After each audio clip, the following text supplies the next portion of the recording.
Electro chemistry.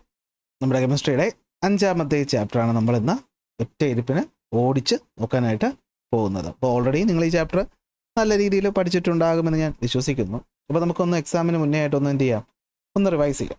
അപ്പോൾ electro chemistry ചാപ്റ്ററിൽ നിന്ന് മാർക്ക് സ്കോർ ചെയ്യണമെങ്കിൽ ഉറപ്പായിട്ട് നിങ്ങൾ റിയാക്ടിവിറ്റി സീരീസ് പഠിച്ചു വയ്ക്കണം കേട്ടോ, അത് മറന്നുകൊണ്ട്. അപ്പോൾ എന്താണ് ഇലക്ട്രോ കെമിസ്ട്രി എന്ന് വെച്ച് കഴിഞ്ഞാൽ, കെമിസ്ട്രിയുടെ ഒരു ബ്രാഞ്ചാണ് ഇലക്ട്രോ കെമിസ്ട്രി. അവിടെ 2 കാര്യങ്ങളാണ് നമ്മൾ പഠിക്കുന്നത്. ഒന്ന്, ഇലക്ട്രിസിറ്റി പ്രൊഡ്യൂസ് ചെയ്യുന്നു കെമിക്കൽ റിയാക്ഷൻ വഴി. അടുത്ത്, ഇലക്ട്രിസിറ്റി ഉപയോഗിച്ച് നടത്തുന്നു കെമിക്കൽ റിയാക്ഷൻ. ഇത്ര 2 കാര്യങ്ങൾ, ഈ 2 കാര്യം. അപ്പോൾ എന്തൊക്കെയാണ് ഇലക്ട്രോ കെമിസ്ട്രി എന്ന് പറഞ്ഞു കഴിഞ്ഞാൽ? എന്താണ്?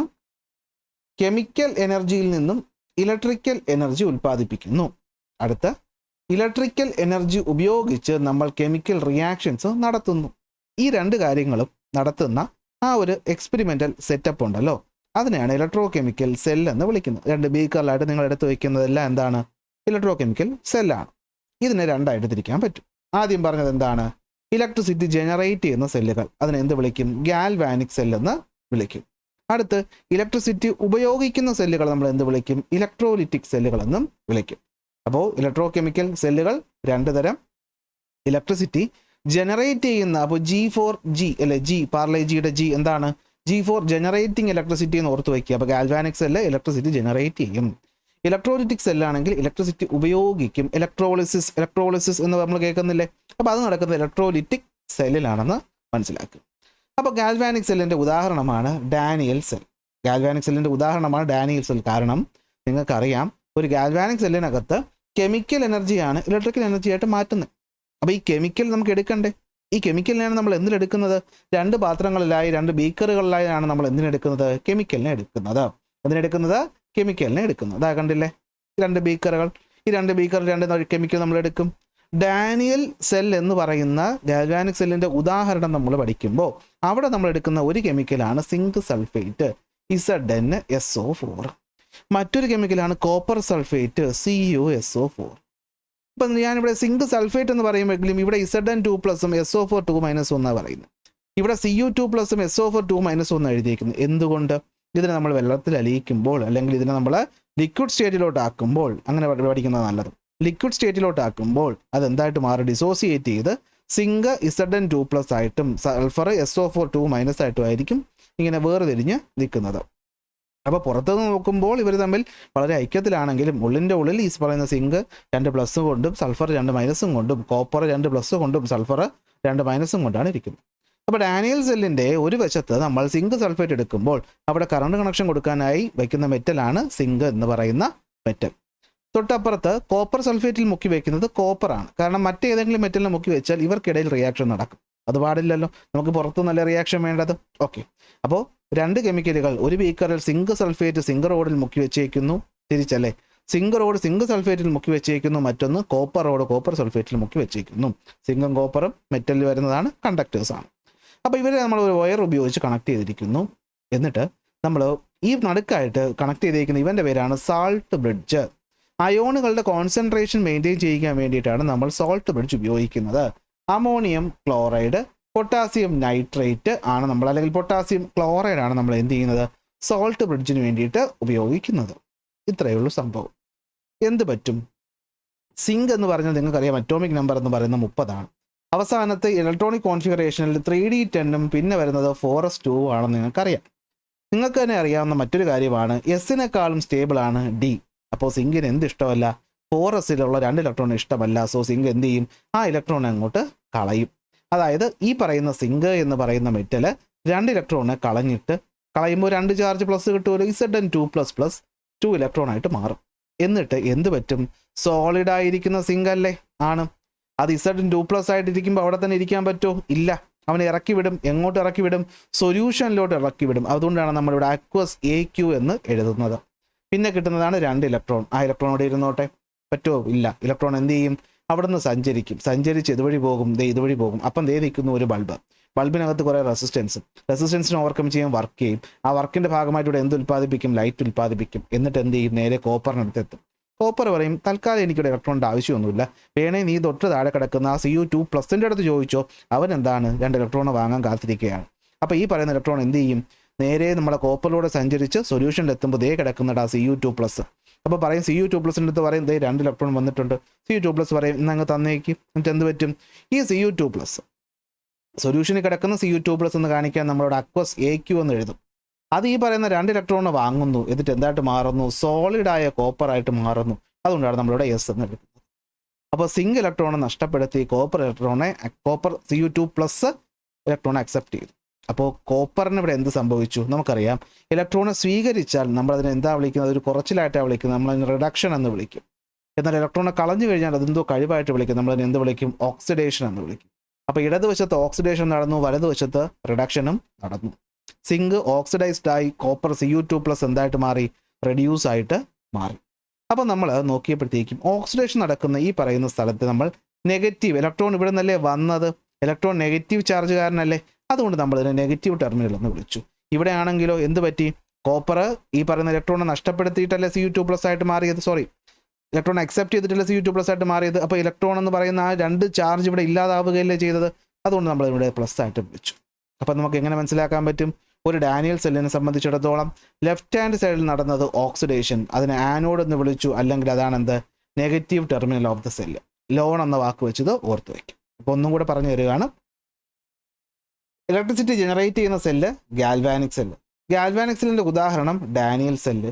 ഡാനിയൽ സെല്ലിനകത്ത് ഉപയോഗിക്കുന്ന ഇലക്ട്രോഡുകൾ ഏതൊക്കെയാണ്? സിങ്കും അതുപോലെ തന്നെ കോപ്പറും. സിങ്കിനെ സിങ്ക് സൾഫേറ്റിലും കോപ്പറിനെ കോപ്പർ സൾഫേറ്റിലും മുക്കി. സിങ്ക് എന്ത് ചെയ്തു? സിങ്ക് കളയാൻ കാത്തിരിക്കുകയായിരുന്നു. അപ്പോഴേക്കും ദാ ഒരു വയർ കൊണ്ട് ഇവിടെ കണക്ട് ചെയ്ത് വെച്ചേക്കുന്നു. എന്നാൽ പൊക്കോ എന്ന് പറഞ്ഞിട്ട് എന്ത് ചെയ്യും? സിങ്ക് 2 ഇലക്ട്രോൺ നഷ്ടപ്പെടുത്തും. അപ്പോൾ സിങ്ക് 2 ഇലക്ട്രോൺ നഷ്ടപ്പെടുത്തും. Zn2++2 electron. ആ ഇലക്ട്രോൺ ആണ് ദേ പോകുന്നത് എങ്ങോട്ട്? കോപ്പറിലോട്ട്. കോപ്പർ പറയും എനിക്ക് വേണ്ട. പക്ഷേ കോപ്പർ സൾഫേറ്റ് പറയും എന്താണ്? ഞങ്ങൾ പുറമേ നോക്കുമ്പോൾ CuSO4 എന്ന് ഒരുമിച്ചിരിക്കുകയാണെങ്കിൽ ഞങ്ങൾ തമ്മിൽ ചെറിയ പ്രശ്നങ്ങളൊക്കെ ഉണ്ട്. ഞങ്ങൾ Cu2+ഉം SO4 2- ഇരിക്കുന്നത്. ഈ 2+ന് 2 ഇലക്ട്രോണുകൾ വേണം, ഇങ്ങ് താന്ന് പറയും. എന്നിട്ട് എന്ത് പറ്റും? ഇവൻ ഈ 2 ഇലക്ട്രോണിനെ അക്സെപ്റ്റ് ചെയ്തിട്ട് Cu എന്ന് പറയുന്ന സോളിഡായിട്ട് മാറും. Cu എന്ന് പറയുന്ന ആരായിട്ട് മാറും? സോളിഡായിട്ട് മാറും. ഓക്കെ, സോളിഡായിട്ട് മാറും. ഇവൻ ഇരിക്കുന്നത് അക്വസ് സൊല്യൂഷനിലാണ്. ഇവനാണെങ്കിലോ സോളിഡാണ്. ഇവിടെ എത്തുമ്പോഴോ അക്വസ് ആണ്. അപ്പോൾ നമുക്ക് ആലോചിച്ച് നോക്കടാ, നെഗറ്റീവ് ചാർജ് ഉണ്ടായത് ഇവിടെയല്ലേ. അപ്പോൾ അതുകൊണ്ട് ഒരു നെഗറ്റീവ് ടെർമിനൽ എന്ന് വിളിക്കാം. ആ നെഗറ്റീവ് ചാർജ് ഇവിടെ വെച്ചല്ലേ അവസാനിച്ചത്, ന്യൂട്രലൈസ് ആയത്. സോ ഇവിടെ പോസിറ്റീവ് എന്ന് വിളിക്കാം. അങ്ങനെ ഈ പറയുന്ന ലെഫ്റ്റ് ഹാൻഡ് സൈഡിൽ നടന്ന ഇലക്ട്രോണിൻ്റെ നഷ്ടപ്പെടൽ ഓക്സിഡേഷൻ. അപ്പോൾ ഓക്സിഡേഷൻ നടക്കുന്ന ആളെ നമ്മൾ എപ്പോഴും എന്ത് തന്നെ വിളിക്കും? ആനോഡ് എന്ന് വിളിക്കും. റിഡക്ഷൻ നടക്കുന്ന എപ്പോഴും നമ്മൾ എന്ത് വിളിക്കും? കാഥോഡ് എന്ന് വിളിക്കും. അതിപ്പോൾ ഡാനിയൽ ആയാലും ഗാൽവാനിക് ആയാലും മാറ്റമൊന്നുമില്ല കേട്ടോ. ഈ പറയുന്ന ചാർജ് മാത്രമേ മാറ്റം വരുള്ളൂ. ഓൾറെഡി നിങ്ങൾ പഠിച്ചു കഴിഞ്ഞതാണല്ലോ. ഇതാണ് നമ്മുടെ സെൽ എന്ന് പറയുന്നത്. അപ്പോൾ സെൽ റിയാക്ഷൻ എഴുതാൻ പറഞ്ഞാൽ നിങ്ങൾ കണ്ണും പൂട്ടി എഴുതൂലേ? എഴുതും. എന്താണ്? സിങ്ക് സോളിഡായ സിങ്ക് 2+ അക്വസ് ആയിട്ട് മാറി, 2 ഇലക്ട്രോണിനെയും കൂടെ കൊണ്ട് കളഞ്ഞു.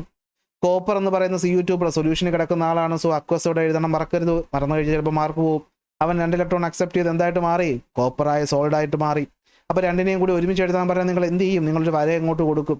എന്നിട്ട് നിങ്ങൾ ഈ പറയുന്ന ആരോ മാർക്ക് നോക്കും. ആരോ മാർക്ക് നോക്കി ദേ കിടക്കുന്നു, മുകളിലും താഴെയും 2 ഇലക്ട്രോൺ മിച്ചം, വെട്ടിക്കളയണം. ബാക്കിയുള്ളവനെ എടുത്ത് അങ്ങോട്ട് എഴുതണം. ആദ്യം സിങ്കിനെ എടുത്ത് എഴുതി, സിങ്ക് സോളിഡാണ്, മറന്നു പോകരുത്. അടുത്ത Cu2+നെ എടുത്ത് എഴുതി, അക്വസ് ആണ്, മറന്നു പോകരുത്. ആരോ മാർക്ക് കൊടുത്തു. സിങ്ക് അക്വസും കോപ്പർ സൾഫേറ്റും. ഇതാണെന്ത്? ഓവറോൾ സെൽ റിയാക്ഷൻ എന്ന് പറയുന്നത്. എന്തെന്ന് പറയുന്നത്? ഓവറോൾ സെൽ റിയാക്ഷൻ എന്ന് പറയുന്നത്. ഈ ഭാഗം സെറ്റല്ലേ? സംശയം എന്തെങ്കിലും ഉണ്ടോ? ഇല്ലെന്ന് വിശ്വസിച്ചുകൊണ്ട് ഞാൻ എന്ത് ചെയ്യുന്നു? ഇവിടെ നിങ്ങൾക്ക് ബുദ്ധിമുട്ടുണ്ടാക്കുന്ന ഭാഗത്തിലോട്ട് പോകുന്നു. ഡാനിയൽ സെല്ലിൽ നമ്മൾ എന്ത് ചെയ്യുന്നു? സിങ്കിനെ മാറ്റിയിട്ട് പകരം അലൂമിനിയത്തിനെ, സിൽവറിനെ, മെഗ്നീഷ്യത്തിനെ കൊടുക്കുന്നു. പുതിയതായിട്ട് ചാപ്റ്റർ പഠിക്കുന്ന കുട്ടികളൊന്നും അല്ലല്ലോ. നിങ്ങൾക്കറിയാം ഈ പറയുന്ന സിങ്കിനേക്കാൾ മുകളിലാണ് ആര്? അലൂമിനിയം. അതിനേക്കാൾ മുകളിലാണ് ആര്? മെഗ്നീഷ്യം. എന്തിൽ? റിയാക്ടിവിറ്റി സീരീസിൽ. അപ്പോൾ റിയാക്ടിവിറ്റി സീരീസ് നിങ്ങൾ പഠിപ്പിക്കാനാണ് ഈ എക്സ്പെരിമെൻറ്റ്. റിയാക്ടിവിറ്റി സീരീസ് നിങ്ങൾ പഠിച്ചല്ലോ. അപ്പോൾ നിങ്ങൾക്കറിയാമല്ലോ എന്താണ്? വലതുവശത്തിരിക്കുന്ന ആരാണ്? കോപ്പർ. ഇടതുവശത്തിരിക്കുന്ന ആരാണ്? ഒരിടത്ത് അലൂമിനിയം, പിന്നെ മാറ്റിയപ്പോൾ സിൽവർ, പിന്നെ മാറ്റിയപ്പോൾ മെഗ്നീഷ്യം. ഈ ചാപ്റ്റർ ആദ്യമായിട്ട് പഠിക്കാത്ത ഏതൊരു കുട്ടിക്കും അറിയാം അലൂമിനിയവും മെഗ്നീഷ്യവും കോപ്പറിനേക്കാൾ മുകളിലാണ്. അപ്പോൾ എന്ത് പറ്റും? നേരത്തെ പറഞ്ഞ അതേ കാര്യം തന്നെ നടക്കും. എന്ത് നടക്കും? റിയാക്ഷൻ നടക്കുന്നു. അലൂമിനിയത്തിൽ നിന്ന് ഇലക്ട്രോൺ പോകുന്നു, മെഗ്നീഷ്യത്തിൽ നിന്ന് ഇലക്ട്രോൺ പോകുന്നു. പക്ഷേ സിൽവർ മാത്രം കോപ്പറിനേക്കാൾ താഴെയാണ്. അപ്പോൾ മോർ റിയാക്റ്റീവ് കോപ്പറാണ്. അപ്പോൾ മാത്രം എന്ത് പറ്റും? കോപ്പറിൽ നിന്ന് ഇലക്ട്രോൺ ഇങ്ങോട്ട് വരുന്നു. ഇത്രയേ ഉള്ളൂ ഡയറക്ഷൻ. അപ്പോൾ ഇവിടെയും അലൂമിനിയത്തിൽ നിന്ന് കോപ്പർ, മെഗ്നീഷ്യത്തിൽ നിന്ന് കോപ്പറിലോട്ടാണ് ഇലക്ട്രോൺ പോകുന്നത്. ഇവിടെ മാത്രം എന്ത് പറ്റും? കോപ്പറിൽ നിന്ന് സിൽവറിലോട്ട് പോകും. അപ്പോൾ ഇതൊരു വെറൈറ്റി ആയതുകൊണ്ട് തന്നെ ഇത് ചോദിക്കാൻ സാധ്യതയും വളരെയധികം കൂടുതലാണെന്ന് മനസ്സിലാക്കുക. അപ്പോൾ എന്തുകൊണ്ടാണ്? കാരണം സിൽവറിനേക്കാൾ കൂടുതൽ റിയാക്റ്റീവാണ് കോപ്പർ. അതുകൊണ്ട് ആരാണോ കൂടുതൽ റിയാക്റ്റീവ് അവനെ എപ്പോഴും എന്ത് ചെയ്യുള്ളൂ? ഇലക്ട്രോണിനെ നഷ്ടപ്പെടുത്തുള്ളൂ. അപ്പോൾ ആനോഡ് എന്ന് പറയുന്നത് ഇവിടെ അലൂമിനിയമാണ്, ഇവിടെ ആര് തന്നെയാണ്? മെഗ്നീഷ്യം തന്നെയാണ്. പക്ഷെ ഇവിടെ മാത്രം അത് കോപ്പറായിട്ട് മാറും. കാഥോഡ് എന്ന് പറയുന്നത് ഇവിടെ കോപ്പറാണ്, ഇവിടെയും കോപ്പറാണ്. പക്ഷെ ഇവിടെ മാത്രം എന്തായിട്ട് മാറും? അത് സിൽവറായിട്ട് മാറും. ഓക്കെ ആണല്ലോ. അപ്പോൾ സെൽ റിയാക്ഷൻ അല്ലെങ്കിൽ സെൽ വോൾട്ടേജ് ഇതൊക്കെ നമ്മൾ എക്സ്പെരിമെൻ്റ് ചെയ്ത് കണ്ടുപിടിക്കുന്നതാണ്. ഇത്രയും കാര്യങ്ങളെങ്കിലും എഴുതാൻ നിങ്ങൾ മിനിമം പഠിച്ചിരുന്നാൽ മതിയാകും ഈ ടോപ്പിക്ക് മനസ്സിലാക്കാൻ. നെക്സ്റ്റ് വരുന്നത് എന്താണ്? നമ്മുടെ റിയാക്ടിവിറ്റി സീരീസ് ആണ്. അപ്പോൾ എലമെൻറ്റുകളെ അവരുടെ ഓക്സിഡേഷൻ നടത്താനുള്ള ടെൻഡൻസിയുടെ അടിസ്ഥാനത്തിൽ താഴേന്ന് മുകളിലോട്ട് എഴുതാം, അല്ലെങ്കിൽ തിരിച്ചു പറയാം. ഏറ്റവും നന്നായി ഓക്സിഡൈസ് ചെയ്യുന്ന ആൾ ആദ്യം എഴുതുന്നു പൊട്ടാസ്യം അല്ലേ. ഇപ്പോൾ ഒന്ന് പറഞ്ഞാൽ അപ്പം തന്നെ ഭയങ്കര റിയാക്റ്റീവാണ് അല്ലേ, ഭയങ്കര ദേഷ്യക്കാരനാണ്. തൊട്ടാൽ തന്നെ എന്ത് ചെയ്യും? അങ്ങ് പൊട്ടിത്തെറിക്കുന്ന സ്വഭാവമാണ് അല്ലേ, ഭയങ്കര റിയാക്റ്റീവാണ് ആര്? പൊട്ടാസ്യം. അപ്പോൾ തൊട്ടാൽ തന്നെ പൊട്ടിത്തെറിക്കുന്ന പൊട്ടാസ്യമാണ് ഏറ്റവും കൂടുതൽ റിയാക്റ്റീവ്. അത് കഴിഞ്ഞ് നമ്മുടെ sodium, calcium, magnesium, aluminium, zinc, iron, nickel, tin, lead, hydrogen, copper, mercury, silver, gold. എന്തെങ്കിലും കോഡ് ഉപയോഗിച്ച് ഇത് കാണാതെ പഠിച്ചു വെച്ചില്ലെങ്കിൽ പിന്നീട് അങ്ങോട്ട് ബുദ്ധിമുട്ടായിരിക്കും. അപ്പോൾ എന്താണ് റിയാക്ടിവിറ്റി സീരീസ് എന്ന് പറഞ്ഞു കഴിഞ്ഞാൽ? A series in which elements R arranged in the decreasing order of the reactivity is known as reactivity series. തൊട്ട് മുമ്പേ പറഞ്ഞ കാര്യം മനസ്സിലായോ? നമ്മുടെ സിൽവർ എന്ന് പറയുന്നത് കോപ്പറിനേക്കാൾ താഴെയാണ്. അപ്പോൾ ആദ്യം ഓക്സിഡേഷൻ നടക്കുന്നത് ആർക്കായിരിക്കും? കോപ്പറിനായിരിക്കും. ഇനി നോക്കൂ, സിങ്കിനേക്കാളും മുകളിലാണ് അലൂമിനിയം. അപ്പോൾ അലൂമിനിയത്തിൻ്റെ ഇലക്ട്രോഡ് നമ്മൾ ഉപയോഗിച്ചപ്പോൾ എന്തായാലും സിങ്കിൽ കിട്ടിയ വോൾട്ടേജിനേക്കാൾ കൂടുതലായിരിക്കും എന്ന് ഊഹിക്കാം. അതിനേക്കാൾ മുകളിലാണ് മെഗ്നീഷ്യം. അപ്പോൾ അതിനേക്കാൾ കൂടുതൽ വോൾട്ടേജ് എവിടെ കിട്ടും? മെഗ്നീഷ്യം ഉപയോഗിക്കുമ്പോൾ കിട്ടും. അതായത് ഈ 3 പേരിൽ ഏറ്റവും കൂടുതൽ വോൾട്ടേജ് കിട്ടുന്ന എവിടെയായിരിക്കും? അത് മെഗ്നീഷ്യം ഉപയോഗിക്കുന്ന കേസിലായിരിക്കും. രണ്ടാമത് അലൂമിനിയം ആയിരിക്കും. മൂന്നാമത് മാത്രമായിരിക്കും നമ്മുടെ സിൽവർ ഉപയോഗിക്കുമ്പോൾ. അതുകൂടെ മനസ്സിലാക്കും. ഇപ്പോൾ റിയാക്ടിവിറ്റി സീരീസ് എലമെൻറ്റുകളെ നമ്മൾ ഡിക്രീസിങ് ഓർഡർ ഓഫ് റിയാക്ടിവിറ്റിയിൽ അല്ലെങ്കിൽ ഓക്സിഡേഷൻ ടെൻഡൻസിയിൽ അറേഞ്ച് ചെയ്ത് കഴിഞ്ഞാൽ അതാണ് റിയാക്ടിവിറ്റി സീരീസ്. റിയാക്ടിവിറ്റി സീരീസുകൾ കൊണ്ടുള്ള ആപ്ലിക്കേഷൻ ഏറ്റവും കൂടുതൽ ചോദിക്കാൻ പോകുന്ന ഈ എക്സ്പെരിമെൻ്റ് ആണ്. കോപ്പർ സൾഫേറ്റ്, നീല നിറത്തിലിരിക്കുന്ന കോപ്പർ സൾഫേറ്റിലോട്ട് സിങ്ക് ഇട്ട് കഴിഞ്ഞപ്പോൾ നിങ്ങൾ എന്ത് കാണുന്നു? അല്ലെങ്കിൽ കളർ നഷ്ടപ്പെട്ടു, എന്തുകൊണ്ട്? ഇപ്പോഴത്തെ പുതിയ ചോദ്യ രീതികളൊക്കെ അറിയാമല്ലോ. ഡയറക്റ്റായിട്ട് ഒന്നും തന്നെ ചോദിക്കാൻ പോകുന്നില്ല അല്ലേ. രാമൻകുട്ടി ഒരു ദിവസം എന്ത് ചെയ്തു? സിങ്ക് എടുത്തിട്ട് കോപ്പർ സൾഫേറ്റിൽ ഇട്ട് കഴിഞ്ഞപ്പോഴത്തേക്കും കോപ്പർ സൾഫേറ്റിന് നിറം മാറുന്നതായി കണ്ടു. എന്തുകൊണ്ട്? ബയോളജി ചോദ്യ പേപ്പർ അങ്ങനെ ആയിരുന്നല്ലോ അല്ലേ. ഒരുത്തന്നെ ഏതോ കൊച്ചു വെള്ളത്തിൽ ചാടുന്ന കണ്ടപ്പോഴത്തേക്ക് എടുത്തു ചാടിയത് ഏതോ ഹോർമോൺ കൊണ്ടെന്നൊക്കെ ചോദിച്ചാൽ ഇവിടെയും ഇങ്ങനെയൊക്കെ തന്നെ ചോദിക്കാം. അപ്പോൾ എന്താ സംഭവം? നിങ്ങൾക്ക് റിയാക്ടിവിറ്റി സീരീസ് മാത്രം അറിഞ്ഞാൽ മതി. അപ്പോൾ രണ്ട് മെറ്റലുകളുള്ള ഒരു ഇലക്ട്രോഡും ഒരു ഇലക്ട്രോലൈറ്റും കണ്ടു കഴിഞ്ഞാൽ നിങ്ങൾ ആദ്യം അവരാരൊക്കെയെന്ന് നോക്കണം. സിങ്ക്, മറ്റൊന്ന് കോപ്പർ സൾഫേറ്റ്. അപ്പോൾ ഇതിൽ കോപ്പറാണ് മെറ്റൽ, ഇവിടെ സിങ്കാണ് മെറ്റൽ എന്ന് നിങ്ങൾക്കറിയാം. ആരാ റിയാക്ടിവിറ്റി സീരീസിൽ മുകളിൽ? സിങ്ക്. അപ്പോൾ മോർ റിയാക്റ്റീവായ മെറ്റൽ ലെസ് റിയാക്റ്റീവായ മെറ്റലിനെ എപ്പോഴും റീപ്ലേസ് ചെയ്യും. കഴിവുള്ളതും കഴിവില്ലാത്തതിനും റീപ്ലേസ് ചെയ്യും. അത്രയുള്ള സംഭവം. അപ്പോൾ എന്ത് പറ്റും? ഈ സിങ്ക് വന്നിട്ട് കോപ്പർ സൾഫേറ്റിൻ്റെ കോപ്പറിൻ്റെ അടുത്ത് പറയും ഇറങ്ങടാ വെളിയിൽ എന്ന് പറഞ്ഞിട്ട് ഈ പറയുന്ന സിങ്ക് അവിടെ കയറിയിരിക്കും. അപ്പോൾ എന്താണ്? ZnSO4 പിന്നെ ഈ പറയുന്ന Cu2+ പുറത്താകും. ആ പുറത്താകുന്ന Cu2+ അവിടെ നോക്കിക്കൊണ്ടിരിക്കത്തില്ല. അവൻ മിച്ചം വന്ന് കിടക്കുന്ന ആ 2 ഇലക്ട്രോണുകളുണ്ടല്ലോ, ആ ഇലക്ട്രോണുകൾ എടുത്തുകൊണ്ട് പോകും. ഇതാണ് സംഭവിക്കുന്നത്. എന്താണ്? നമ്മുടെ കണക്ഷൻ കൊടുക്കുക, അല്ലെങ്കിൽ ഇവർ മുക്കി വയ്ക്കണം. കണക്ഷൻ ഒന്നും കൊടുക്കേണ്ട, വെറുതെ മുക്കി വെച്ചാൽ മതി കേട്ടോ. അപ്പോൾ സിങ്ക് എന്ത് പറ്റും? സിങ്ക് നോക്കുമ്പോൾ കോപ്പർ സൾഫേറ്റ് അവൻ സൾഫേറ്റുമായിട്ട് അവിടെ ഡിങ്കോൾഫിക്കേഷൻ ആയിട്ടിരിക്കുകയാണ്. എന്നാൽ ശരിയാവോ? ഇല്ല, പാടില്ല. എന്ത് പറ്റും? എന്നാൽ ഞാൻ എൻ്റെ 2 ഇലക്ട്രോൺ അങ്ങോട്ട് കളഞ്ഞിരിക്കുന്നു, ഞാൻ എന്നിട്ട് എന്താ Zn2+ ആയിട്ട് മാറി. അപ്പോൾ നിങ്ങൾക്കറിയാം സിങ്ക് സോളിഡ് സ്റ്റേറ്റിലായിരുന്നത്. അത് 2 ഇലക്ട്രോൺ നഷ്ടപ്പെടുമ്പോൾ എന്തിലോട്ട് പോകും? അക്വസിലോട്ട് പോകും. അവിടെയാണ് ആരുള്ളത്? സൾഫേറ്റ് ഉള്ളത്. അപ്പോൾ എന്ത് പറ്റും? ഈ പറയുന്ന സിങ്ക് വന്നിട്ട് കോപ്പറിനടുത്ത് പറയും ഇറങ്ങടാ പുറത്ത്, ഞാനാണ് കൂടുതൽ റിയാക്റ്റീവ്. പാവം കോപ്പർ ഇറങ്ങിപ്പോകും. ആരുമായിട്ട് ചേരും? സൾഫേറ്റുമായിട്ട് ചേരും. ZnSO4 ആയിട്ട് മാറും. ഒറ്റയ്ക്കായ കോപ്പർ വിഷമിച്ചിരിക്കുമ്പോൾ ഇവിടെ നിന്ന് നഷ്ടപ്പെടുത്തി കളഞ്ഞ 2 ഇലക്ട്രോൺ അവിടെ ഒറ്റയ്ക്കിരിക്കുന്നു. അവരുമായിട്ട് ഇവൻ ചേർന്നിട്ട് കോപ്പർ ഇലക്ട്രോഡായിട്ട് മാറും. അപ്പോൾ എന്ത് പറ്റും? When A decrease in the concentration of Cu2+ ion ഉണ്ടാകും അല്ലേ. അപ്പോൾ എന്ത് പറ്റും? ഇവിടെ ഉണ്ടായിരുന്ന സൊല്യൂഷൻ ഉണ്ടായിരുന്ന Cu2+കളെല്ലാം Cu ആയിട്ട് മാറുക അല്ലേ. അപ്പോൾ Cu2+ ആണ് സത്യത്തിൽ നിറം കൊടുക്കുന്നത്. അപ്പോൾ ഇപ്പോൾ Cu2+ പറയും എന്നെ വേണ്ടെങ്കിൽ എൻ്റെ നിറവും വേണ്ട എന്ന് പറഞ്ഞിട്ട് എന്ത് ചെയ്യും? ഈ പറയുന്ന നീല നിറവും എടുത്തുകൊണ്ട് ആര് പോവും? Cu2+ പോവും. ഇത്രയേ ഉള്ളൂ സംഭവം. ഓക്കെ. അപ്പോൾ സിങ്ക് ഓക്സിഡേഷൻ നടക്കും, സിംഗിൾ ഓക്സിഡേഷൻ നടക്കും. കാരണം ഇലക്ട്രോൺ നഷ്ടപ്പെടുത്തി. നമ്മുടെ Cu2+ റെഡ്യൂസ് ആവും, കാരണം അവൻ ഇലക്ട്രോൺ അക്സെപ്റ്റ് ചെയ്തു. അങ്ങനെ റെഡോക്സ് റിയാക്ഷൻ നടക്കുന്നു. Zn + CuSO4 gives ZnSO4 + Cu. ഇനി മറ്റൊരു എക്സാമ്പിളായിട്ട് ഇത് എല്ലാവരും പഠിച്ചിട്ട് പോകും. അപ്പോൾ ടെക്സ്റ്റ് ബുക്കിൽ എന്ത് ചോദിക്കും? രണ്ടാമത് കിടക്കുന്ന എക്സാമ്പിൾ ആയിരിക്കും പരീക്ഷയ്ക്ക് ചോദിക്കുന്നത്. സിൽവർ നൈട്രേറ്റ് ആണെങ്കിൽ എന്താ പറ്റുന്നത്? അപ്പോൾ നിങ്ങൾ മനസ്സിലാക്കണം, സിൽവർ നൈട്രേറ്റ് എന്ന് പറയുന്നത് പൊതുവിൽ നിറം ഇല്ലാത്ത ഒരാളാണ്. ഈ നിറമില്ലാത്ത സിൽവർ നൈട്രേറ്റിലോട്ട് നമ്മൾ ആരെ മുക്കാൻ പോവുകയാണ്? കോപ്പറിനെ മുക്കാൻ പോവുകയാണ്. അപ്പോൾ തൊട്ട് മുമ്പേ നമ്മൾ പഠിച്ചു സിൽവറിനേക്കാളും റിയാക്റ്റീവ് കോപ്പറാണ്. കോപ്പറിന് പ്രതികാരം വീട്ടാൻ അവസരം കിട്ടി. കോപ്പർ നോക്കുമ്പോൾ ദേ കിടക്കുന്നു സിൽവർ നൈട്രേറ്റ്. അപ്പോൾ എന്തുകൊണ്ടാണ് ഇവിടെ ഒരു 2 വന്നതെന്ന് വെച്ച് കഴിഞ്ഞാൽ സിൽവറിൻ്റെ ഓക്സിഡേഷൻ സ്റ്റേറ്റ് എന്ന് പറയുന്നത് എന്താണ്? +1 ആണ്. നൈട്രേറ്റിൻ്റെ ആണെങ്കിൽ എന്താണ്? -1 ആണ്. അപ്പോൾ എന്താ പറ്റുന്നതെന്ന് വെച്ച് കഴിഞ്ഞാൽ 2 ഈ പറയുന്ന സിൽവർ ഉണ്ട്, സോറി നൈട്രേറ്റിൻ്റെ -2 ആണ്. 2 സിൽവർ ഉള്ളത് കൊണ്ട് എന്ത് പറ്റും? ഈ പറയുന്ന എന്ത് പറ്റും? -2ൻ്റെ ഫലം ഈ -1 × 2 എന്ന് വെച്ച് -2 ആയിട്ട് മാറുകയും ചെയ്യും. ഓക്കെ, അപ്പോൾ ഞാനിവിടെ -1 പറഞ്ഞു, മാറിപ്പോയെന്ന് തോന്നുന്നു. ഇല്ല, ഓക്കെ. അപ്പോൾ ഇതാണ് സംഭവം എന്ന് പറയുന്നത്. അപ്പോൾ എന്ത് പറ്റും? കോപ്പർ വരുന്നു, നേരെ സിൽവറിൻ്റെ അടുത്ത് പറയുന്നു പ്രതികാരം ഇറങ്ങടാ വെളിയിൽ. സിൽവർ ഇറങ്ങിപ്പോകുന്നു. ആര് പറ്റും? ഈ Cu എന്ന് പറയുന്നത് ആരുമായിട്ട് ചേരും? 2 NO3 ആയിട്ട് ചേരും. കാരണം ഞാൻ നേരത്തെ ഇവിടെ -2 തെറ്റി പറഞ്ഞാണേ, -1 തന്നെയാണ്. അതാ താഴെ എഴുതിയിട്ടേക്കല്ലേ -1. ഓക്കെ, അപ്പോൾ എന്ത് പറ്റും? Cu എന്ന് പറയുന്നത് ഇലക്ട്രോൺ നഷ്ടപ്പെടുത്തി Cu2+ ആയിട്ടാണ് മാറുന്നത്. അതെപ്പോഴും അങ്ങനെ തന്നെയാണല്ലോ. ഓക്സിഡേഷനെ കണ്ടുപിടിക്കാൻ പഠിച്ചല്ലോ അല്ലേ? ഇവിടെ പഠിച്ചു ഒട്ടും മുമ്പത്തെ ചാപ്റ്ററിൽ പഠിച്ചു, അല്ല അതിൻ്റെ മുന്നത്തെ ചാപ്റ്ററിൽ. Cu2+ ആയിട്ട് മാറും. ഈ Cu2+ന് 2 ഇലക്ട്രോൺ വേണമല്ലോ, അല്ലെങ്കിൽ 2 ഇലക്ട്രോൺ ഉണ്ടല്ലോ. അപ്പോൾ NO3ക്ക് -1 ഉള്ളൂ. അങ്ങനത്തെ 2 പേര് ചേരുമ്പോൾ ആ 2 എണ്ണം ഈക്വൽ ആവും. അങ്ങനെ എന്ത് പറ്റും? Cu + NO3 ട്വൈസ് ആയിട്ട് മാറും. അതാണ് ഈ ട്വൈസ് വന്നതിൻ്റെ അർത്ഥം കേട്ടോ. അപ്പോൾ 2 സിൽവർ ഒറ്റയ്ക്കായി. അപ്പോൾ 2 സിൽവർ ഒറ്റയ്ക്കായിരിക്കുമ്പോൾ ഈ സിൽവർ എന്ത് ചെയ്യും? ഈ സിൽവർ ഈ പറയുന്ന കോപ്പർ നഷ്ടപ്പെടുത്തിയ ഇലക്ട്രോൺ ഉണ്ടല്ലോ, അവരുമായിട്ട് ചേർന്നിട്ട് ഒരെണ്ണം മതി. അപ്പോൾ 2 സിൽവർ ഒരുമിച്ച് പോകും. അപ്പോൾ 2Ag ആയിട്ട് മാറും. അപ്പോൾ Cu + 2AgNO3 എന്തായിട്ട് മാറും? CuNO3 twice + 2Ag. അപ്പോൾ ഇവിടെയാണ് നമുക്ക് റിയാക്ഷൻ എഴുതുമ്പോൾ കൺഫ്യൂഷൻ വരുന്നത്. അപ്പോൾ ഇത്രയേ ഉള്ളൂ. Cu എന്ന് പറയുന്നത് റെഡ്യൂസ് ആകുമ്പോഴത്തേക്കും Cu2+ + 2 ഇലക്ട്രോൺ ആയിട്ട് മാറുന്നു. അതായത് കോപ്പറിന് ഇപ്പോൾ എത്രയാണ്? 2 ഇലക്ട്രോൺ ഉള്ള 2 നെഗറ്റീവ് ചാർജാണ് ആവശ്യം. എന്നാൽ സിൽവർ -1 ആണ്, നൈട്രേറ്റ് -1 ആണ്.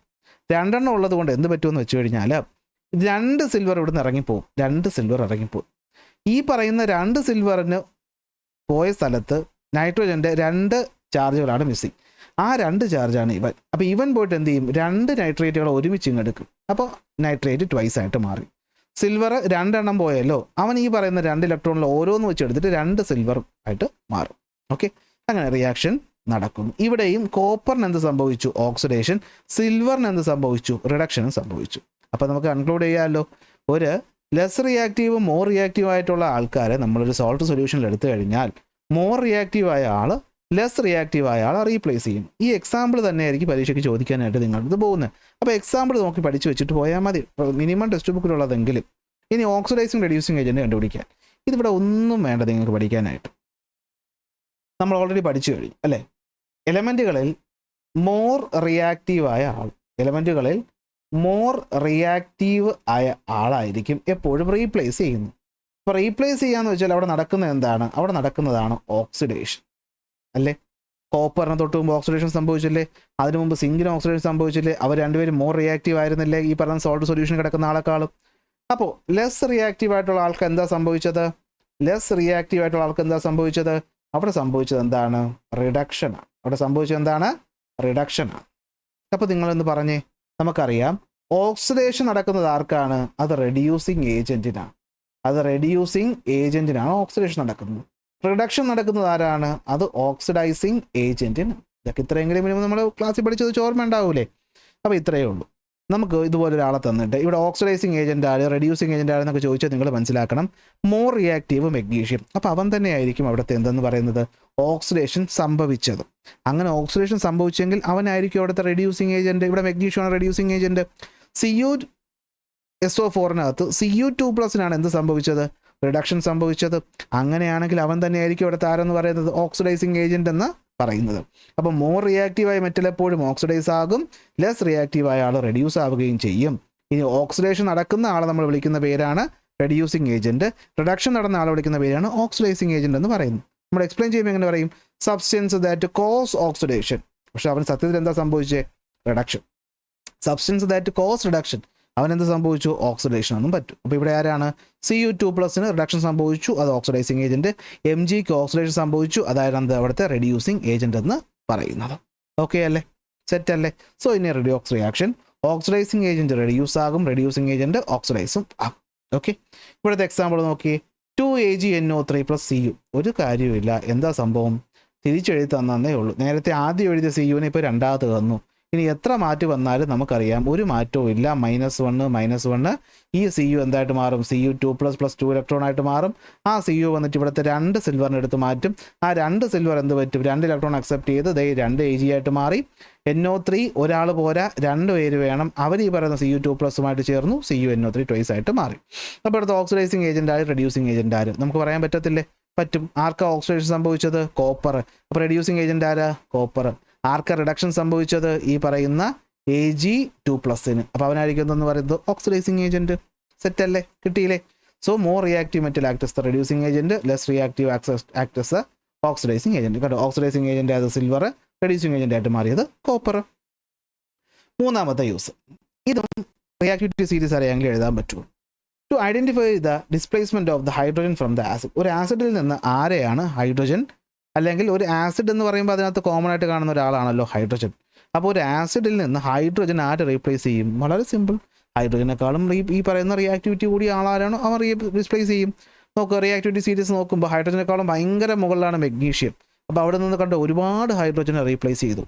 സിങ്ക് അത്യാവശ്യം മുകളിലാണ്, അവൻ കുറേ ഹൈഡ്രോജൻ റീപ്ലേസ് ചെയ്തു.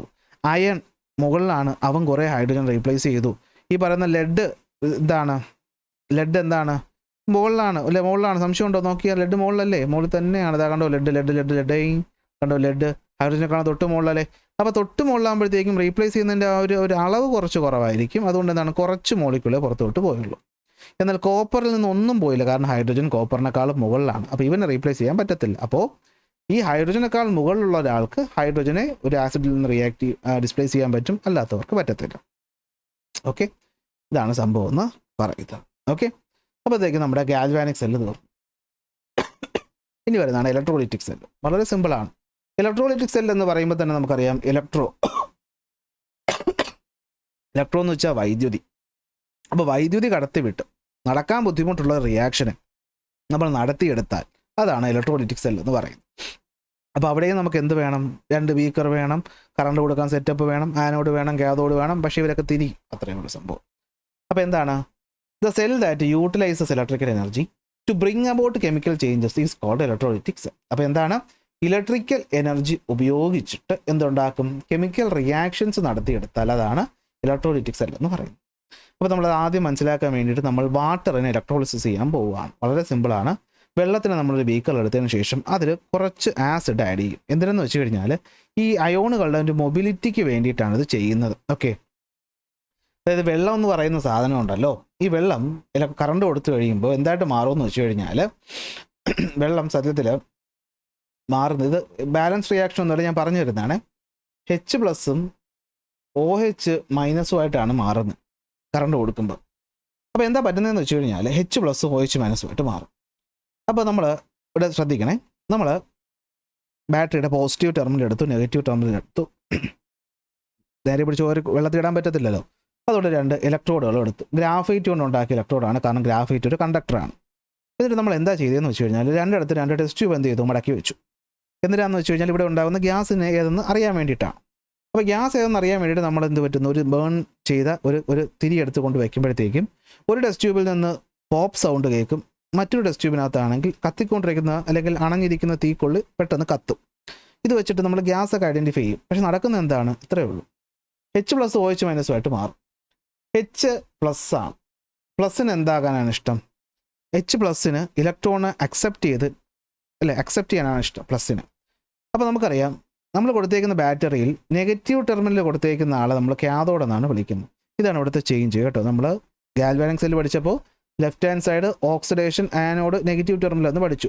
ഇലക്ട്രോലൈറ്റിക് സെല്ല് പഠിക്കുമ്പോൾ നിങ്ങൾ പഠിക്കണം, ലെഫ്റ്റ് ഹാൻഡ് സൈഡ് വേണ്ട, ഓക്സിഡേഷൻ ആനോഡ് ഇതെന്തായിട്ട് മാറണം? പോസിറ്റീവ് ടെർമിനലായിട്ട് മാറണം. അപ്പോൾ എന്തായാലും നെഗറ്റീവ് ടെർമിനൽ കൊടുക്കുന്ന ആൾ എന്തായിരിക്കും? അപ്പോൾ കാഥോഡായിരിക്കും. അപ്പോൾ നെഗറ്റീവ് ടെർമിനൽ കൊടുത്ത് ഇവൻ എന്താണ് ഇനി മുതൽ? കാഥോഡാണ് ഇലക്ട്രോലൈറ്റിക് സെല്ലിനെ സംബന്ധിച്ചിടത്തോളം. അപ്പോൾ ഈ H+ എന്ത് പറ്റും? H+ ആണ്, അവൻ കാഥോഡിനകത്തോട്ട് വരും.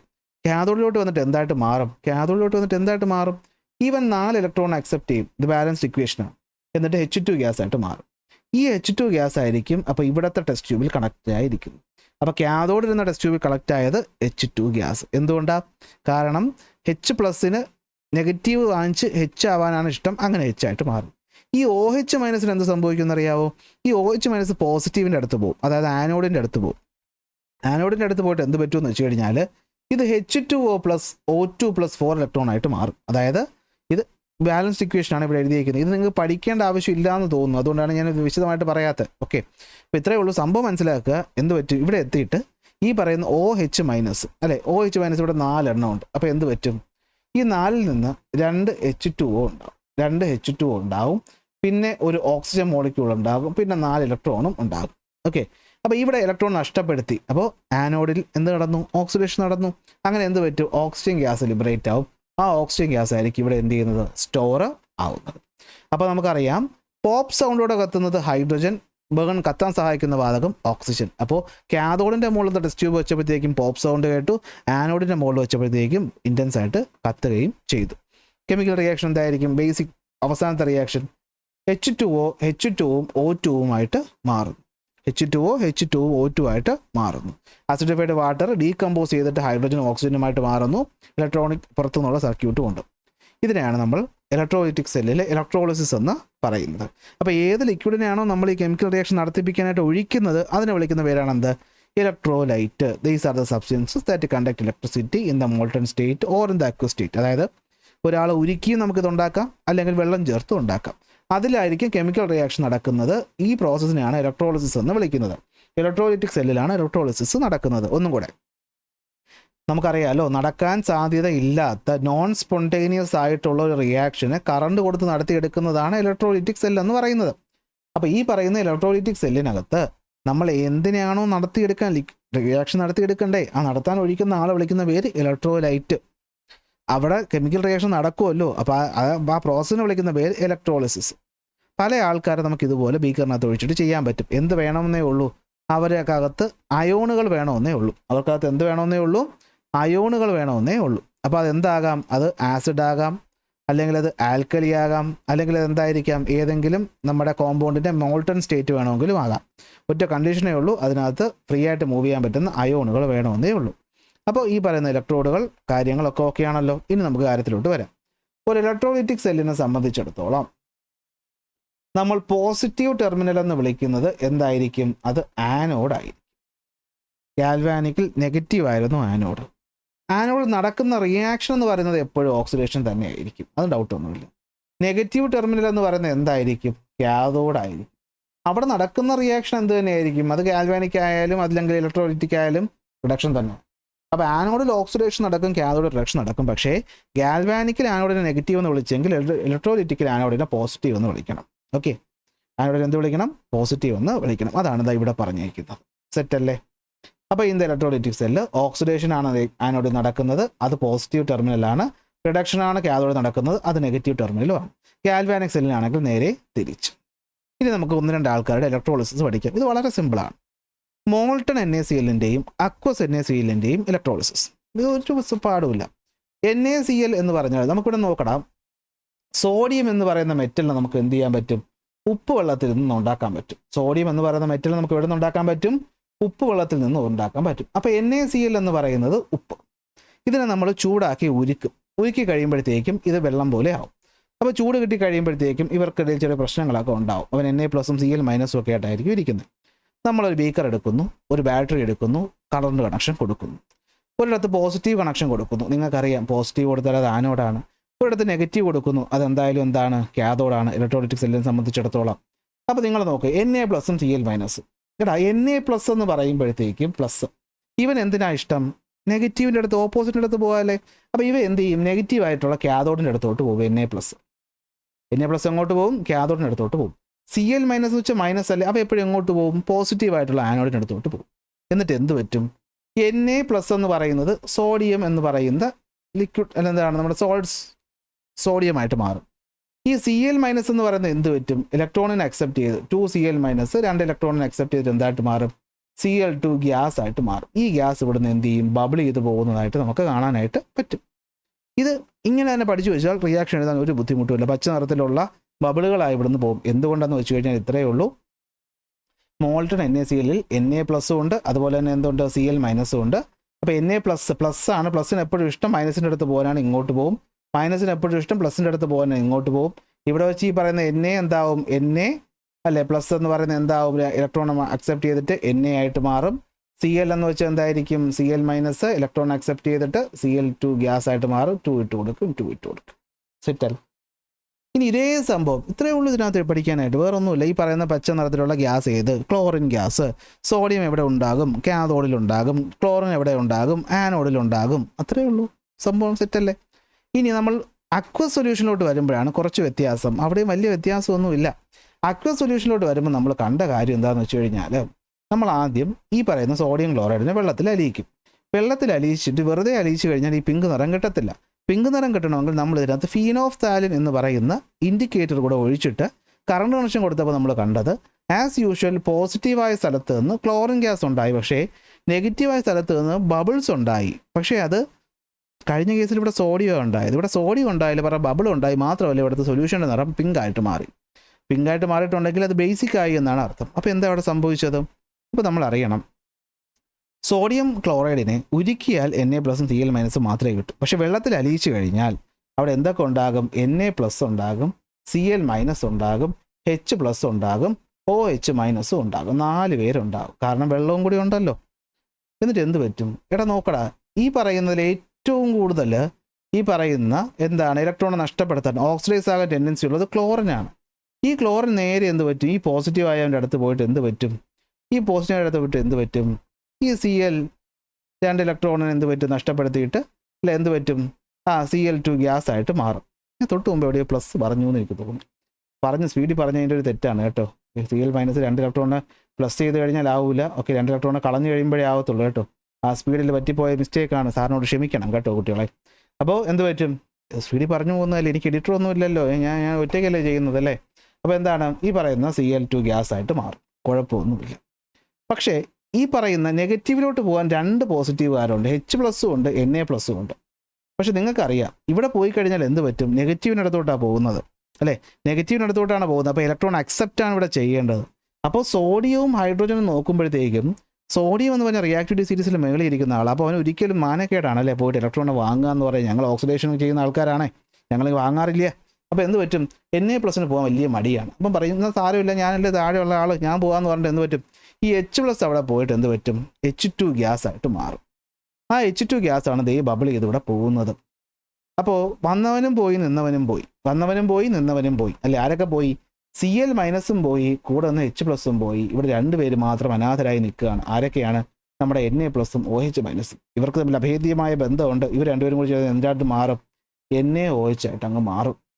ഈ NaOH എന്ന് പറയുന്നത് ഒരു ബേസ് ആയതുകൊണ്ട് ഫീനോഫ്താലിൻ അപ്പം തന്നെ നിറം എന്തായിട്ട് മാറ്റും? പിങ്കായിട്ട് മാറ്റും. നിറം എന്തായിട്ട് മാറ്റും? പിങ്കായിട്ട് മാറ്റും. തീർന്നു. ഇത്രയേ ഉള്ളൂ ഇലക്ട്രോളിസിസ് അക്വസ് NaCl എന്ന് പറയുന്നത്. അപ്പോൾ ഇവിടെ റിയാക്ഷൻ എഴുതുമ്പോഴത്തേക്കും മാത്രം ഒന്ന് ശ്രദ്ധിക്കുക. ഈ പറഞ്ഞപ്പോൾ എളുപ്പത്തിൽ പറഞ്ഞെങ്കിലും ഇവിടെ നമ്മൾ H2O+2 electron gives H2+2 OH- എന്നാണ് എഴുതുന്നത്. അപ്പോൾ അതൊന്ന് പഠിച്ചു വെച്ചോളണം. ഓക്കെ, ഈ OH- ആണ് Na-യുമായിട്ട് ചേർന്നിട്ട് NaOH ആയിട്ട് മാറുന്നത്. ഓക്കെ, അപ്പോൾ ഇവിടെയും സിമ്പിളായിട്ട് ഞാൻ പറഞ്ഞ പോലെ എഴുതിയെന്ന് വെച്ച് ടീച്ചർ മാർക്ക് കളയില്ല എന്ന് എനിക്ക് തോന്നുന്നു. എങ്കിലും വേണമെങ്കിൽ ഇങ്ങനെ തന്നെ പഠിച്ചു വെച്ചു, നിങ്ങളുടെ ഇഷ്ടം. ഓക്കെ, അപ്പോൾ ഇതാണ് സംഭവം.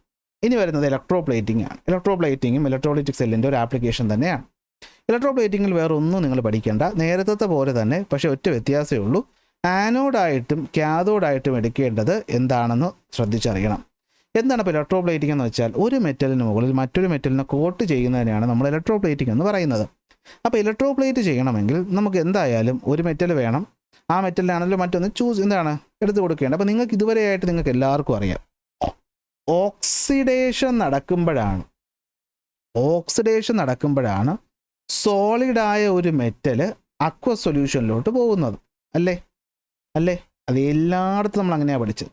ഓക്സിഡേഷൻ നടക്കുമ്പോഴാണ് സോളിഡായ മെറ്റൽ അക്വസ് സൊല്യൂഷനിലോട്ട് അയോണായിട്ട് ചാടുന്നത്. ഈ അയോണിനെ എടുത്ത് വേണം നമുക്ക് എന്ത് ചെയ്യാൻ? പൂശാൻ, മറ്റവൻ്റെ മുകളിൽ പൂശാൻ. അപ്പോൾ നമ്മൾ എപ്പോഴും ഏത് മെറ്റലിനെയാണോ കോട്ട് ചെയ്യേണ്ടത് അവന് നമ്മളെപ്പോഴും ഓക്സിഡൈസ് നടക്കുന്ന പോസിറ്റീവായിട്ടുള്ള ആനോഡിൽ വേണം എടുക്കാൻ. അപ്പോൾ കോപ്പറിൻ്റെ കോട്ടിങ്ങാണ് ചെയ്യുന്നതെങ്കിൽ കോപ്പർ നമ്മൾ ആനോഡായിട്ട് എടുക്കണം. ഏത് മെറ്റലാണോ ഉപയോഗിക്കേണ്ടത് അവനെ നമ്മൾ എന്തായിട്ട് എടുക്കണം? നെഗറ്റീവുള്ള കാഥോഡായിട്ട് എടുക്കണം. അപ്പോൾ കറണ്ട് കൊടുക്കുമ്പോഴത്തേക്ക് എന്ത് പറ്റും? സൊല്യൂഷൻ്റെ കാര്യത്തിൽ സംശയം വേണ്ട, ഇവൻ്റെ സൊല്യൂഷൻ തന്നെ ആയിരിക്കണം. അതായത് കോപ്പർ സൾഫേറ്റ് Cu+ഉം SO4-. അപ്പോൾ ആനോഡിൽ ആസ് യൂഷ്വൽ എന്ത് പറ്റും? സോളിഡ് ആയിട്ടുള്ള കോപ്പർ എന്ത് പറ്റും? ആനോഡാണല്ലോ, Cu 2+ അക്വസും അതുപോലെ തന്നെ എന്താണ് 2 ഇലക്ട്രോണുമായിട്ട് മാറും. അങ്ങനെ ഈ പറയുന്ന Cu2+ എവിടെ എത്തും? സൊല്യൂഷനിലെത്തും. ആ സൊല്യൂഷനിൽ നിൽക്കുമ്പോഴത്തേക്ക് V1+, ഇവിടെയാണെങ്കിലോ ബാറ്ററിയുടെ ചാർജ് മൈനസ്. അപ്പോൾ നോർമലി ഇവ മൈനസിനടുത്തോട്ട് ചെല്ലും. എന്നിട്ട് എന്ത് പറ്റും? ഈ Cu2+ 2 ഇലക്ട്രോണുകളെ വാങ്ങിച്ചിട്ട് എന്തായിട്ട് മാറും? Cu ആയിട്ട് മാറും. സോ 2 ഇലക്ട്രോൺ വാങ്ങിച്ചു, റിഡക്ഷൻ നടന്നു. ആ Cu എന്ന് പറയുന്ന സോളിഡായിട്ടുള്ള മെറ്റൽ എന്ത് ചെയ്യും? ഇതിൻ്റെ മുകളിൽ പറ്റി പിടിച്ചിരിക്കും. അങ്ങനെ ഇതിന് മുകളിലൊരു കോട്ടിങ് കിട്ടും. ഇതാണ് ഇലക്ട്രോപ്ലേറ്റിംഗ് എന്ന് പറയുന്നത്. അപ്പോൾ നമ്മൾ ആരെയാണോ കോട്ട് ചെയ്യേണ്ടത് അവനെ ആനോഡായിട്ട് നമ്മൾ എടുക്കണം, മറ്റവനെ കാഥോഡായിട്ട് എടുക്കണം. അത് മറന്നു പോകരുത്. ഓക്കെ, അപ്പോൾ ഇതിനോട് പറയുന്നത് കണ്ടോ, Cu2+ 2 ഇലക്ട്രോണായിട്ട് മാറി, അവിടെ നടന്നത് ഓക്സിഡേഷൻ. അപ്പോൾ ഈ പറയുന്ന സൊല്യൂഷനിലുള്ള Cu2+ 2 ഇലക്ട്രോൺ അക്സെപ്റ്റ് ചെയ്ത് Cu ആയിട്ട് മാറി. അപ്പോൾ ഇവിടെ അക്വസ് ആയിരിക്കും, ഇവിടെ സോളിഡും ആയിരിക്കും. ഓക്കെ, ഇതാണ് സംഭവം. അപ്പോൾ എന്താണ്? ആനോഡായിട്ടുള്ള കോപ്പർ ഓക്സിഡേഷൻ നടക്കും, സൊല്യൂഷനിലേക്ക് എൻ്റർ ചെയ്യും. ആ സൊല്യൂഷനുള്ള Cu2+ അതേസമയം എന്ത് പറ്റും? നമ്മുടെ അയൺ റിങ്ങിനടുത്ത് സർഫസിൽ പോയിട്ട് റെഡ്യൂസ് ആയിട്ട് മാറും. അങ്ങനെ ഒരു കോപ്പർ കോട്ടിംഗ് വരും. അപ്പോൾ ഇലക്ട്രോപ്ലേറ്റിംഗ് എന്ന് പറഞ്ഞു കഴിഞ്ഞാൽ എന്താണ്? Process of coating A layer of one metal into another metal through electrolysis ആണ് എന്തെന്ന് പറയുന്നത്? ഇലക്ട്രോപ്ലേറ്റിംഗ് എന്ന് പറയുന്നത്. ഇനി സിൽവറും ഗോൾഡും ഒക്കെ നമ്മൾ കോട്ട് ചെയ്യുമ്പോഴത്തേക്കും അവിടെ ഉപയോഗിക്കുന്ന ഇലക്ട്രോലൈറ്റ് ആരെന്നുള്ളത് നോക്കണം. സിൽവർ ആണെങ്കിൽ സിൽവർ നൈട്രേറ്റ് അല്ലെങ്കിൽ sodium cyanide plus silver cyanide. Gold ആണെങ്കിൽ സോഡിയം സയനൈഡ് അല്ലെങ്കിൽ സോഡിയം സയനൈഡ് പ്ലസ് എന്താണ്? Gold cyanide. ഒന്ന് നോക്കി വെച്ചോ. തീർന്നു ഇലക്ട്രോളിസിസിൻ്റെ ആപ്ലിക്കേഷൻ. നിങ്ങൾ പറഞ്ഞുതരാം. സോഡിയം ക്ലോറൈഡിന് നമ്മൾ ഇലക്ട്രോളിസിസ് ചെയ്തപ്പോൾ നമുക്ക് സോഡിയം എന്ന് പറയുന്ന മെറ്റലിനെ കിട്ടും. അപ്പോൾ ഇലക്ട്രോളിസിസ് വഴി നമുക്ക് എന്ത് ചെയ്യാൻ പറ്റും? സോഡിയം, പൊട്ടാസ്യം, കാൽഷ്യം, അലൂമിനിയം പോലെയുള്ള മെറ്റലുകൾ ഉൽപ്പാദിപ്പിക്കാൻ പറ്റത്തില്ലേ? പറ്റും. എന്നാൽ നിങ്ങളൊന്ന് ആലോചിച്ച് നോക്കിയേ. നമ്മൾ ഈ പറയുന്ന അക്വസ് സൊല്യൂഷൻ ഓഫ് NaCl നമ്മൾ എടുത്തിട്ട് ഇലക്ട്രോളിസിസ് ചെയ്തപ്പോൾ അവിടെ നമ്മൾ ഹൈഡ്രോജനെ ഉൽപ്പാദിപ്പിച്ചില്ലേ?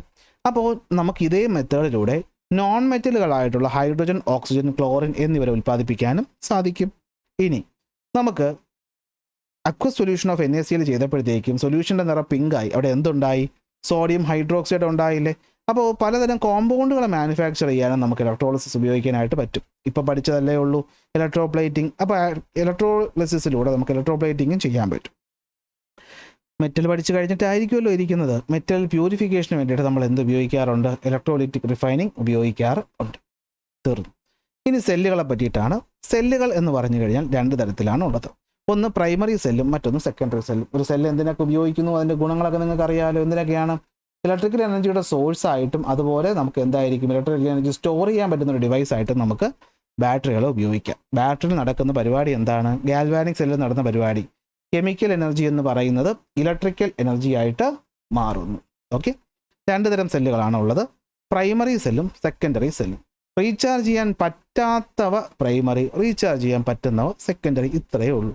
ഉദാഹരണത്തിലാണ് കാര്യം ഇരിക്കുന്നത്. ഡ്രൈ സെല്ലും ബട്ടൺ സെല്ലും ഏതിൽ വരും? പ്രൈമറി വരും. എന്നാൽ nickel cadmium cell flash light ഉപയോഗിക്കും, അത് ചോദിക്കാൻ ചാൻസ് ഉണ്ട്. അതുപോലെ ലെഡ് ആസിഡ് ബാറ്ററി നമ്മൾ വെഹിക്കിൾസിൽ ഉപയോഗിക്കും, ഇതൊക്കെ എന്താണ്? റീചാർജ് ചെയ്യാൻ പറ്റും. പിന്നെ ലിഥിയം അയോൺ ബാറ്ററി നമ്മൾ എവിടെ ഉപയോഗിക്കും? നമ്മുടെ മൊബൈൽ ഫോണിൽ ഉപയോഗിക്കും, ഇതൊക്കെ എന്താണ്? സെക്കൻഡറി വരുന്നതാണ്. അപ്പോൾ ഇതിൻ്റെ ഉപയോഗം ഓർത്ത് വെച്ചോളണേ. നിക്കൽ കാഡ്മിയം ഫ്ലാഷ് ലൈറ്റിൽ, ലെഡ് ആസിഡ് വെഹിക്കിൾസിൽ, ലിഥിയം അയോൺ നമുക്ക് എവിടെ ഉപയോഗിക്കും? മൊബൈൽ ഫോണിലും ലാപ്ടോപ്പിലും ഒക്കെ ഉപയോഗിക്കും. ഇതൊക്കെ റീചാർജ് ചെയ്യാൻ പറ്റും, അവരെ സെക്കൻഡറി എന്ന് വിളിക്കും. എന്നാൽ നമ്മൾ ഈ പറയുന്ന കെമിക്കൽ എനർജി റിയാക്ഷനുകളിലൂടെ അല്ലെങ്കിൽ കമ്പഷൻ ഓഫ് ഫ്യൂവലിലൂടെ ഉണ്ടാകുന്ന കെമിക്കൽ എനർജി ഉപയോഗിച്ച് ഇലക്ട്രിസിറ്റി ഉണ്ടാക്കുന്ന സെല്ലുകളെ നമ്മൾ ഫ്യൂവൽ സെല്ലെന്ന് വിളിക്കും. ഓക്കെ, മീഥേൻ, ഹൈഡ്രജൻ ഇതുപോലെയുള്ള സാധനങ്ങളാണ് നമ്മൾ ഉപയോഗിക്കുന്നത് എന്നേ ഉള്ളൂ. പൊല്യൂഷൻ എന്ന് പറയുന്നത് കുറവായിരിക്കും ഇവിടെ. ഓക്കെ, കഴിക്കും. നമ്മുടെ ഇലക്ട്രോ കെമിസ്ട്രി എന്ന് പറയുന്ന ചാപ്റ്റർ നമ്മൾ 38 മിനിറ്റ് കൊണ്ട് എന്ത് ചെയ്തിട്ടുണ്ട്? ഇവിടെ കംപ്ലീറ്റ് ചെയ്തിട്ടുണ്ട്. ഇത്രയും റിയാക്ഷനുകൾ പഠിച്ചാൽ തന്നെ നിങ്ങൾക്ക് ചാപ്റ്ററിൽ നിന്ന് ഫുൾ മാർക്ക് സ്കോർ ചെയ്യാനായിട്ട് പറ്റും. സോ എല്ലാവർക്കും എക്സാമിനേഷൻ ഈസി ആവട്ടെ എന്ന് പ്രാർത്ഥിക്കുന്നു. അടുത്ത ക്ലാസ്സിൽ അടുത്ത ടോപ്പിക്കുമായിട്ട് കാണാം.